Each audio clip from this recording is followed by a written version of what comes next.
If you're like most agents, you might have had a past experience. You might have done something before you become a real estate agent. And statistically speaking, a lot of agents are on their second career when they become real estate agents. So, what did you do prior to becoming a real estate agent? And can we tie that into your business? I'm convinced that we can. And in this episode, I'm going to show you exactly how to do that. Welcome to the Agent Rise podcast, where we celebrate that you are unique and one of a kind. Instead of asking you to do things that make you cringe, we help you create a clear, personalized plan that aligns with you. No more overthinking or wasting time, just a straightforward path to building a real estate business you love. Welcome, Risers. It's that time once again for the Agent Rise podcast. I'm your host, Neil Mathwig, and today we're talking about your past experiences and how we can tie that into your real estate business. I have conversations daily, maybe not daily, maybe more like weekly, with agents that have had past experiences. Maybe they worked a career. Maybe they were a police officer. They worked in the military, nurses, teachers. The list goes on. Past experiences and past careers.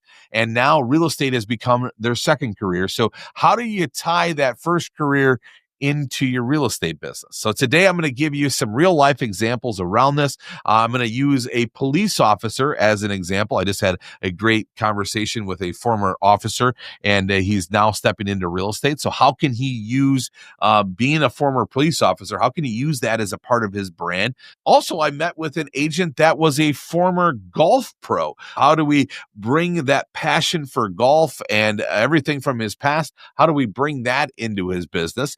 And then the third one that I have on the list here is, I think about Jeff. Oh gosh, can't remember his last name, but Jeff, when I was a young agent in Madison, Wisconsin, Jeff was an agent that I looked up to that was a rugby player, and I got a lot of his business from rugby.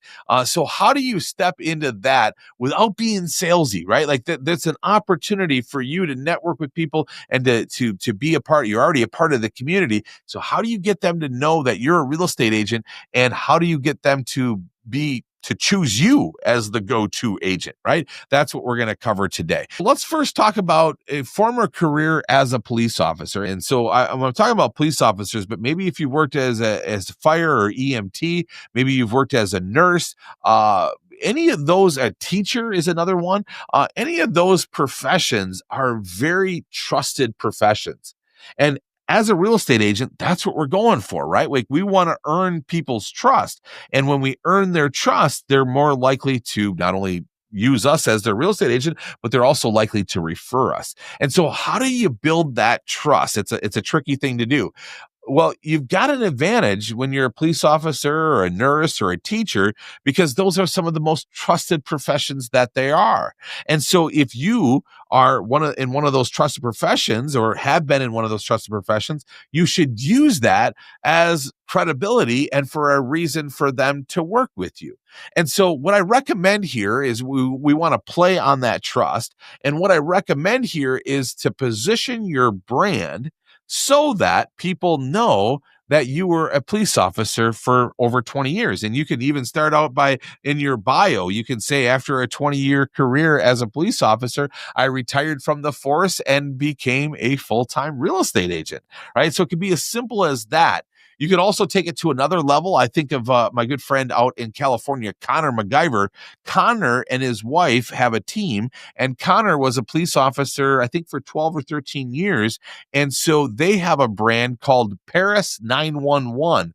His lovely wife, Paris, is the Paris, and he is the 911. And so they've made their whole brand around him being a former police officer. So you can do these little subtle things, or you could really get loud and make it a part of your brand.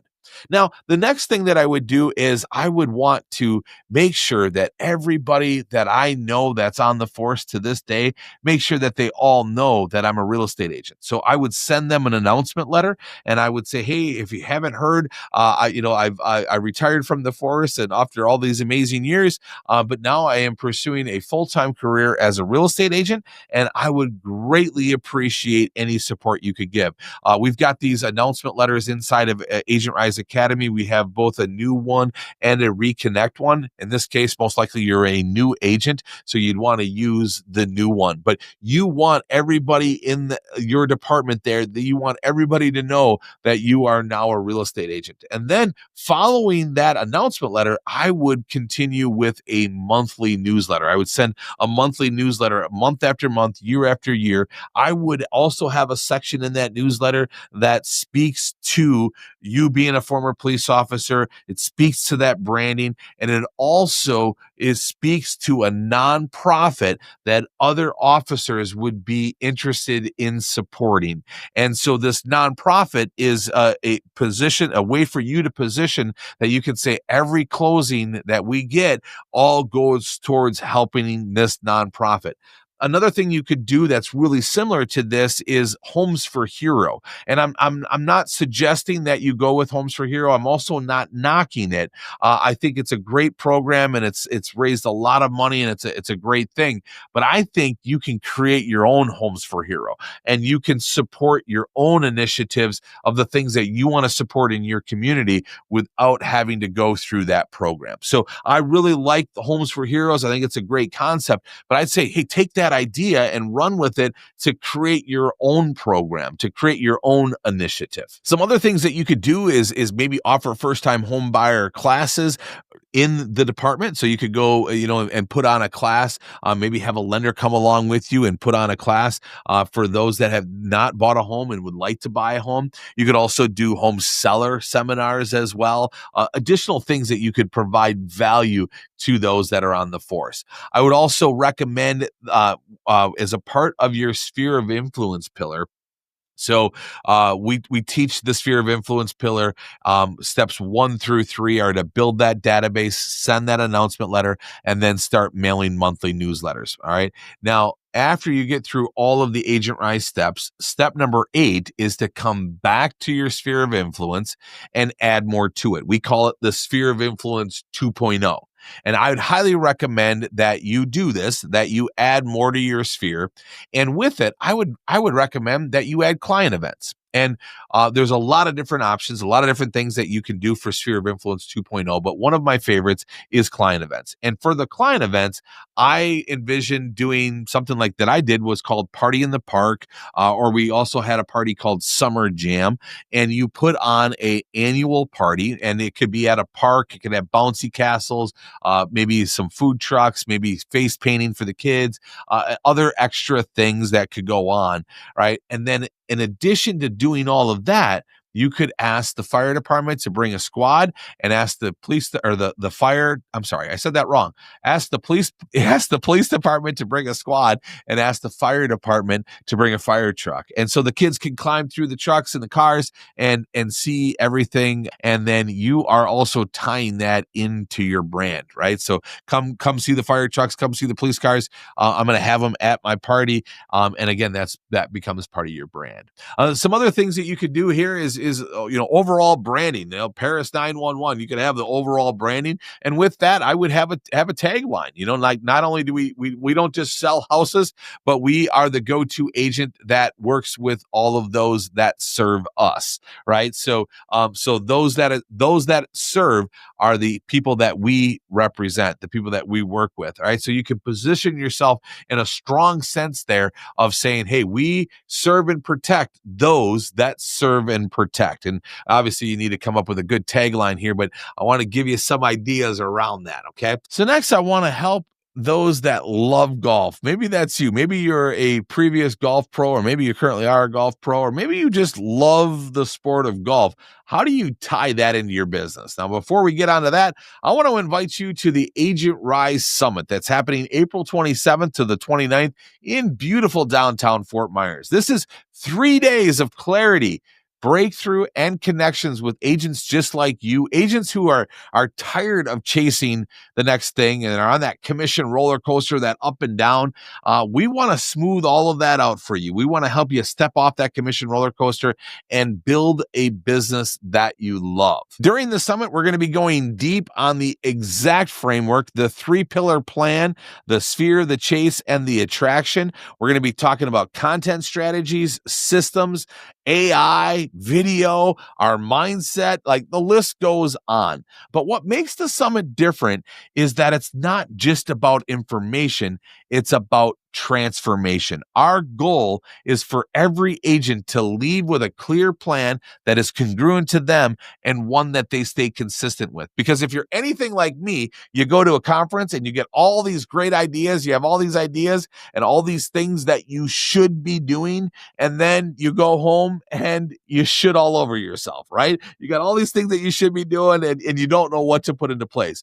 We want to prevent that from happening. We want to give you a clear plan that's congruent to you and then show you how to stay consistent with it so that you can go home and crush it. And all of this is possible thanks to our amazing sponsors, Fripta Solutions, Click Marshall, and Nations Lending. Thank you so very much for your partnership. We could not put on the summit without you.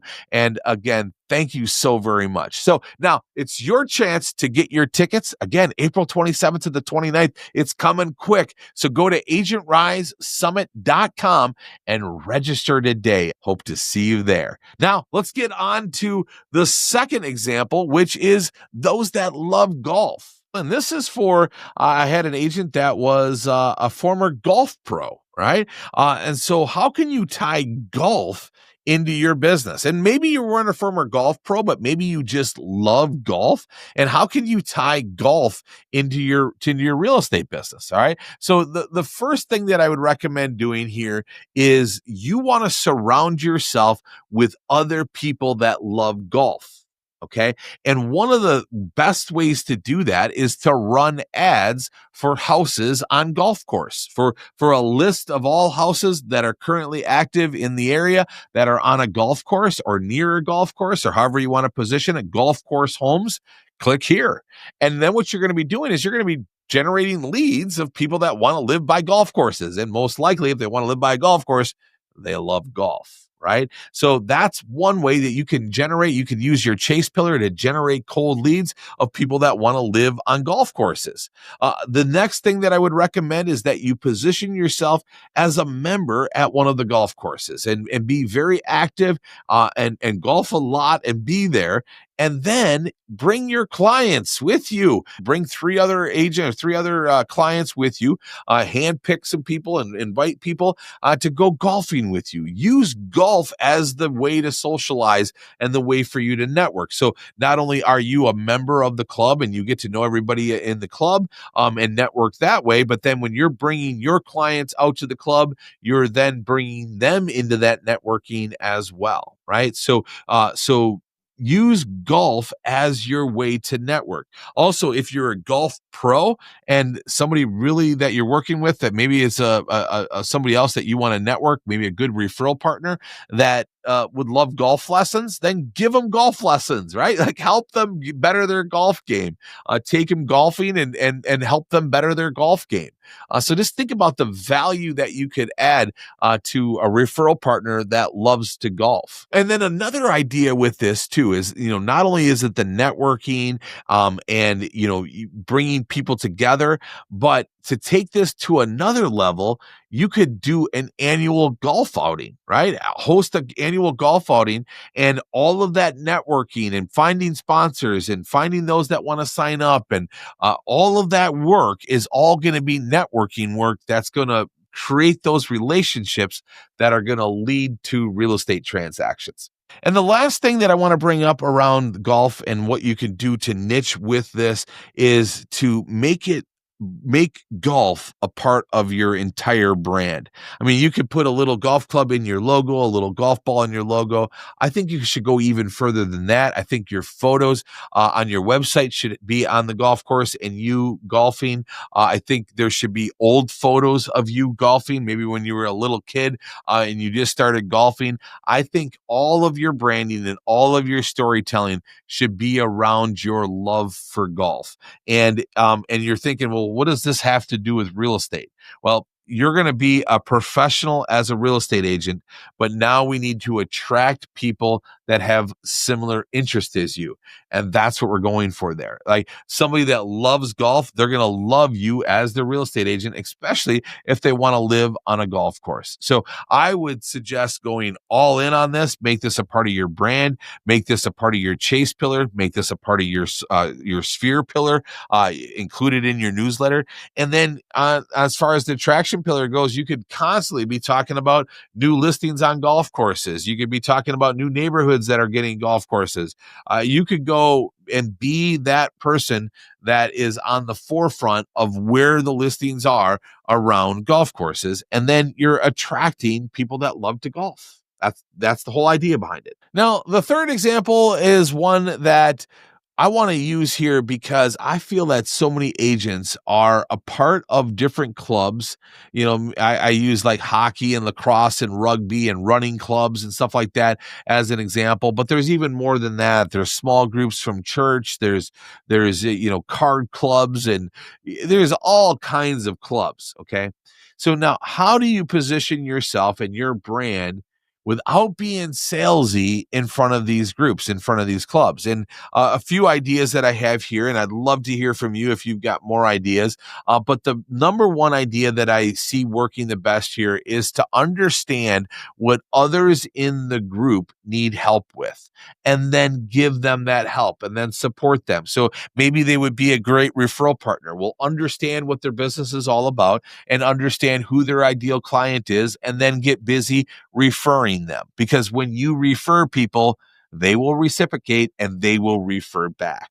Okay. So this is the first thing is just get really, really good at referring those that are a part of the club, and treat them like a referral partner. Treat them like if you were a part of a BNI group. How would you refer them?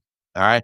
That's the number one strategy. The second is don't be afraid to add them to your newsletter list. If you feel more comfortable asking them, then bring it up and just say, hey, I mail this monthly newsletter. It's kind of cheesy, but it's got some really good tidbits in it. Would you like to be added to the list? Could I add you to the list? So that's one way to do it. Another way to do it is just to add everybody to the list. If you've got the courage to do it, just do that. Add everybody to the list. It's mail, not email, right? So you can do that. Another thing too is if you have HomeBot. HomeBot is a home evaluation tool that sends out an email every single month with their home evaluation and their equity. So you could offer that up in some small talk. Like, hey, would you like this email? We got this new tool called HomeBot. Could I add you to this? You'll get an email every single month with your home value and your equity. And then it gives you all kinds of options. The open rate on these things are great. And I really think that you would like this. Would it be okay if I add you? All right. So some of these additional things are the pieces that you could use to stay in touch with the people that are in this club without being salesy. And the best thing about sending them your newsletter is that in the newsletter, you put down a thank you section, and you thank those that recently referred you. And if they see month after month, year after year, every time you send them a newsletter, there's people in there that are referring you, they're going to be more likely to refer you. And so that's the byproduct of this, right? So you've got this relationship. You don't want it to be salesy. You want to continue to stay in touch with them. Use the newsletter. The newsletter fits so well here. And then in addition to that, if you sign them up for HomeBot, then they're going to get a monthly email from you every single month. You could also add deal of the week here and let everybody know that you send out a weekly email with a deal of the week. And that would be another value add, another reason for them to sign up. So again, you're just working these relationships. You want to support them. You want to refer them. You want to help them as much as that you can. And then beyond that, you want to keep the relationship going so that when they think of real estate, they think of you. You could also be a little bit more courageous in this area and ask them if they have a go-to agent. If they were going to need some real estate needs, would they know who to go to, or could you be that agent, right? So this is more of a bolder ask, stepping out of your comfort zone, but this again will help you position yourself to be their go-to agent, to also identify that right now, right? Like if they say that, hey, yeah, you would be my go-to agent, well, then I want to pay more attention to them, right? I want to have them high up on my list. If you rank your sphere, from A pluses to C's, they're definitely going to be an A plus, right? If they said, yeah, I would definitely refer you. But maybe they have a family member that is somebody that they would refer to. And then if they said that, I would ask them if, well, I know that you want to hire them, but would you be okay if you had to fire them? Because a lot of people don't think of that. They think about, yeah, I want to hire my sister or hire my friend to be my agent, but I have to ask you, do you have the courage to fire them if things don't go well? So that you in that case right there, you're kind of handling that objection. But also, if they say no, I've already got my go-to agent, then this gives you an opportunity to be their number two.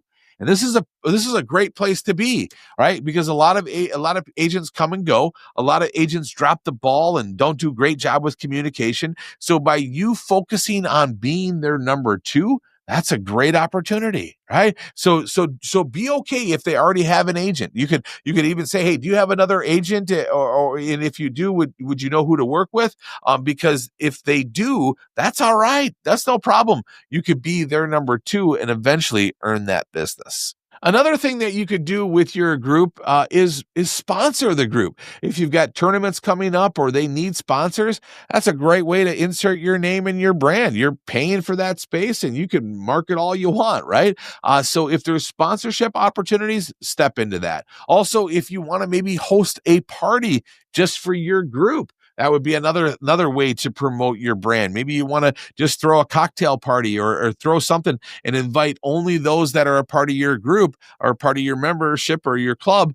Invite them all to your party and throw a private party just for those people. And that again is another way for you to promote that you're a real estate agent without being salesy, right? Invite them to a happy hour. What a great thing to do, and to show some more support to your fellow club members or whatever we want to call them, your teammates. Okay. And then the last idea that I have here is maybe there is some events that they're already doing, right? You've already got weekly, maybe, if you're, let's say you're lacrosse, maybe you guys play a tournament every single weekend, right?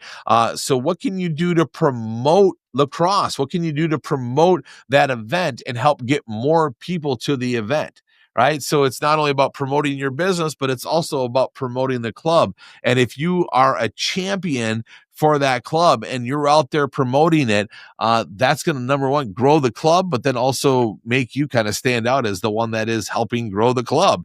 And then if you are mailing them a monthly newsletter or sending them the deal of the week, or you got them signed up for something in addition to just seeing you at the club, that's where the referrals will come from. So the bottom line with all of this is your past isn't something to leave behind. All right. It's your superpower. That's what you're going for here. You have already built the trust and the credibility and the connections in this specific circle. And this is going to help you build your business. If I go way back to when I started back in 2002, prior to becoming a real estate agent, I was a screen printer and an embroiderer. I owned a screen printing and embroidery business, and I had a database of around 300 people that were my customers from that screen printing and embroidery place. And what I did when I became a real estate agent is I sent out an announcement letter and said, hey, you've trusted me with your promotional items all of these years. Would you now trust me as your real estate agent? And I would explain that I've got this great group behind me, a part of this awesome firm. I've got all of this great support. And the best thing is that I'm not too busy. See, some of these agents that get into this business, they're just way too busy. And that's not me. I'm brand new. I've got my work ethic and my drive, and I've got time, and I want to serve you. So would you give me an opportunity? And that's the key too. In those letters, you've got to ask for an opportunity. All right. So this again, you're using not your past is a part of your superpower. It's part of the reason you're awesome and the services that you can provide, and you can tap into those networks. I think a lot of us, when we say goodbye to our previous profession, we just say goodbye to it. We don't want anything to ever do with it again. Like, goodbye, see you later. And I'm asking you to not do that. I'm asking you to bring it with you, to make it a part of how you're going to build your real estate business, because there's so many opportunities there and you can let it all slip by you. All right. I want to hear from you. What profession would you like me to give you some more ideas around? Maybe you were something else in your past life. What is it? What else could I help you with? And how could I help you position your past experiences into your profession? So let me know in the comments, what other professions do you want me to brainstorm around? And if you're listening to this on the podcast, you can shoot me a text with any of your thoughts or any suggestions for a future show. You can text me at 833-500-1135. Once again, that number is 833-500-1135. Shoot me a text. Let me know what other professions you would like me to brainstorm on, and what else did I leave out today that could help one of these three professions. So again, shoot me a text at 833-500-1135, and I'll talk about it on the next show. Thanks so much for listening. I hope you have a great day. And like always, remember to be the reason somebody smiles today.